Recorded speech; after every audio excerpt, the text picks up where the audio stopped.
On behalf of the government of the Russian Federation, I'd like to welcome you here in Kazan. At the time of conducting the second cluster, we conducted the first cluster in Moscow, and as I was told by my colleagues, the discussions were quite fruitful, and I do hope that here in the city of Kazan, you'll be able to work equally fruitfully. For us, 2012 is a highly significant year.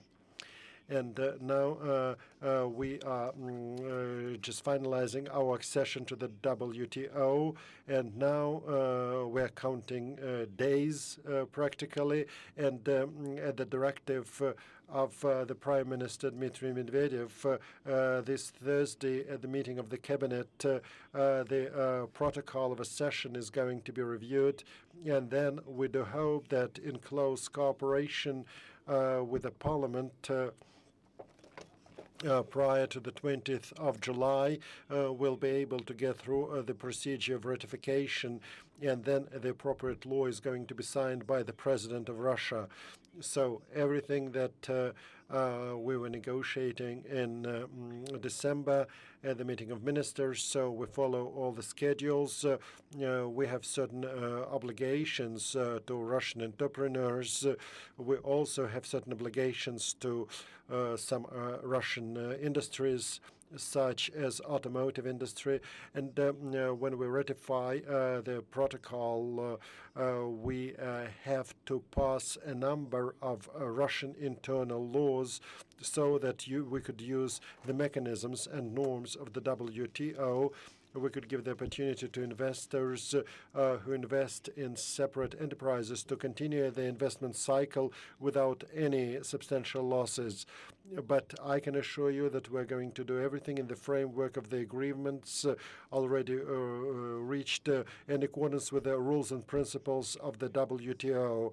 2012 is also highly important because along with the membership accession to the WTO, we also have presidency in the APEC, and we had very good discussions with the colleagues regarding our agenda for our presidency. We wanted that agenda to continue the discussion that was going on in the US and Japan and Singapore.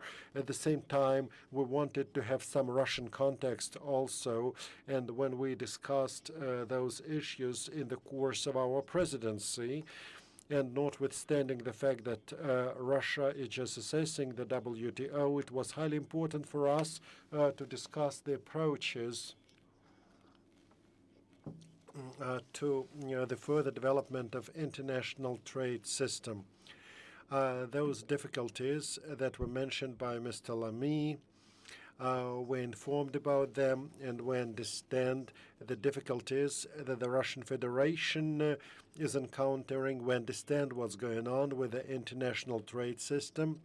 And of course, we would like to discuss very dynamically with our APEC partners, discuss the approaches to the development of the world trade system in the framework of the WTO or other groups. We follow with great attention the development of the situation regarding Trans-Pacific Partnership, and also we follow closely the processes that are going on regarding free trade zones. Russian Federation now has several suggestions from the APEC countries to reach such agreements. And for us, it's not just a traditional APEC agenda. For us, that's also the way to develop Russian trade in the framework of the international trade system. And I'd like to say specifically that Russia is a member of the APEC, and there is a certain European context here. And today in St. Petersburg, we have EU-Russia summit. And of course, that summit is going to discuss the development of international trade system, limitations of the international trade system, and so on. And today, we work in the European part of Russia. Kazan is in Europe. And you do understand that Russia's geographic position is unique from the Baltic to the Pacific. And we would like you to have the opportunity to see this junction of Europe and Asia in Russia. And of course, now, because of Russia, there is clear representation of Eurasia in APEC. And Russia has new opportunities to strengthen trade, economic relations in general with Asia-Pacific region. And right now, more than half of our trade is European Union. But those experts that we work with today and those experts that prepared our agenda for our work with APEC, they believe that Russia has great future and great opportunities in trade relations with the APEC countries. And it wasn't developing so dynamically in recent years. And even when Russia became a member of the APEC, many times we ask a question, how serious are we in our integration plans for Asia-Pacific? But with our presidency, what we've been doing, what we've been discussing with you in the course of this year, we would like to emphasize that we're going to strengthen our effort and not just in our cross-border traditional links with such traditional neighbors as China and Korea, but we also are going to work very dynamically with Japan, with other countries, Vietnam, Indonesia, and so on, though all the countries that would like to develop their relationship with us. And the fact that we're going to conduct that summit in Vladivostok, and we've been investing for 3 years huge amounts of money there.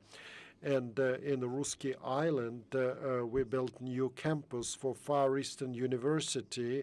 And you're going to see it all when you visit Vladivostok in the framework of the last week, preparatory week for the leaders' meeting. Would like to show to the APEC representatives the serious attitude of Russia to its presence in the area.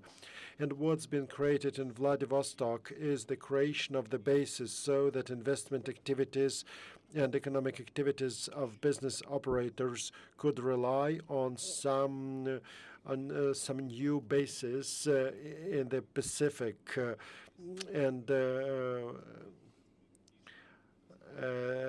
In Russia is a huge country, and it's not sensible to rely on Moscow and St. Petersburg only. And the decision has been made to develop Vladivostok, and that's what we've been doing. And I hope that you're going to see it in several months.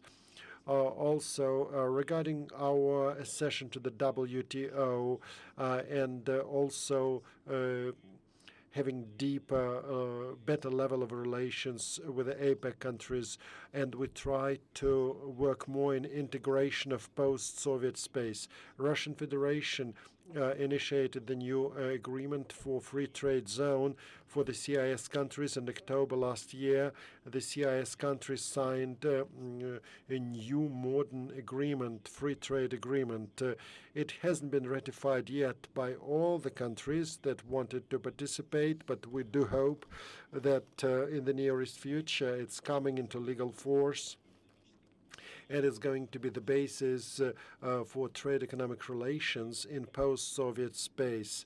And I tell you about that so that you understand that all the relations that we have in this area, they're based on norms and principles of the WTO, and the whole region is becoming understandable to you. And Russian economy, other countries' economies how are they, what they're based on, how are they regulated, and integration project that we have the most dynamically developing is the Customs Union of Russia, Kazakhstan, and Belarus. Starting the 1st of January this year, we got to the format of a single economic space, and we're going to be striving towards creation by the 1st of January 2015 to have Eurasian Economic Union among the three countries, and we are promoting that project. It's highly complicated.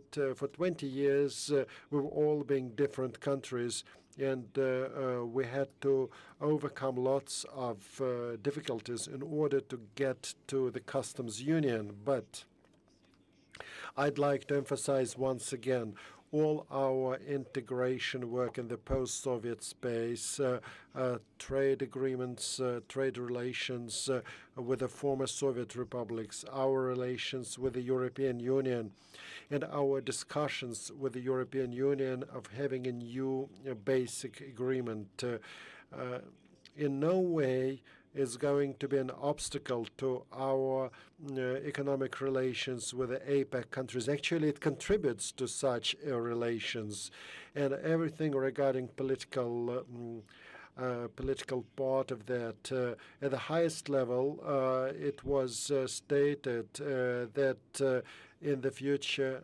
using the assistance of business, we're going to move east very dynamically. We're going to create necessary administrative infrastructure. The president of Russia is also thinking about strengthening that track. And after the summit in Vladivostok and also passing the presidency to others, Russia is going to become more and more active in discussing APEC-related issues. And since last year, you notice that we raised the level of participation to the level acceptable in APEC. Before that, just empowered representatives of the embassies attended, but since 2011, we use the format that's acceptable for this club. Once again, I welcome you in Kazan, in the capital of Tatarstan. It's a highly interesting city. A little bit later, you'll learn about it more. It's the crossroads of different cultures, different religions. And this is the Republic of Russia, which is evolving very dynamically. At the same time, everything is quite nice and peaceful, and that's a multipolar picture, which is of great interest to everyone. And colleagues and I, we're in charge of the university games project for the next year, so I visit this place quite often. And in the Far East, we'll have more serious work. That's when I'm going to meet with you, and we're going to discuss the final agreements that we would have to reach prior to the leaders' meeting. And I would like to mention something specific. After the Chinese representatives' speech, at the year of our presidency, we hoped to have the list on environmental goods by September. And I state once again that the Russian Federation believes that it could be a tangible, positive signal that APEC could reach specific results that could help the development of the international trade system. Thank you.